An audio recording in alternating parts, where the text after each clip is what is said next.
Il ne le sait pas encore, mais il va commettre le premier crime de l'humanité. Le vent souffle sur une terre jeune. Tout est calme, trop calme, comme si la création elle-même retenait son souffle. 2 frères, 2 chemins et un poison invisible. Habil fixe l'horizon, mais son cœur est ailleurs. Il ne voit que son frère, Habil, paisible, presque lumineux. Pourquoi lui? Pourquoi pas moi? La question tourne, obsède, consume.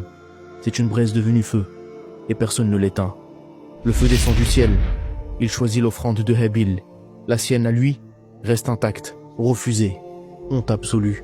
Allah a parlé, et Qabil ne supporte pas ce qu'il a dit. Le silence après ça, c'est insupportable, et c'est terrible. Et c'est terrible ce qu'un silence peut déclencher dans un cœur faible.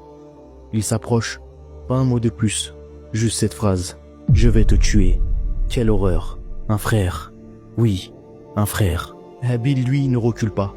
Je ne te frapperai pas, même si tu me frappes, car je crains Allah. Quelle noblesse, quelle paix intérieure.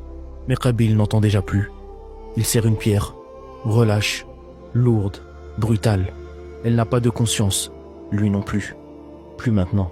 Un seul instant de rage, et c'est fini. La pierre s'abat. 1 fois, 2 fois. Le son est épouvantable, sec, humide, inoubliable. Le sang jaillit, le corps tombe, et avec lui l'innocence de l'humanité. Il l'a fait. Oui, il a vraiment fait ça. Qabil reste là, figé, les mains rouges, le souffle coupé. Il regarde son frère au sol, comme s'il allait se relever. Mais Habil ne bougera plus. Et soudain, le monde est devenu plus sombre. Il veut cacher, effacer, enterrer son crime. Mais rien ne marche. Rien. Jusqu'à ce qu'Allah, dans sa miséricorde, ou peut-être pour lui montrer l'ampleur de sa bêtise, envoie un corbeau. Il creuse, un simple oiseau. Et voilà que Qabil comprend. Malheur à moi. Je ne suis pas à la hauteur de ce corbeau. Il pleure, ou peut-être pas. Peut-être qu'il n'a même plus de larmes. C'est ça le prix d'un crime originel. Ce n'est pas la pierre qui tue, c'est ce qu'on devient après. Il enterre son frère à la main, comme un enfant maladroit, comme un criminel.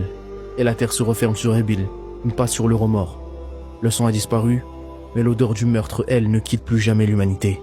Et ce fut le premier mort, le premier meurtrier, mais pas le dernier, non.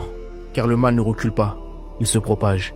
Les générations passent, la violence s'installe, l'injustice devient loi, et l'humanité oublie, jusqu'à ce qu'un homme soit envoyé, un homme debout, face à une mer de corruption.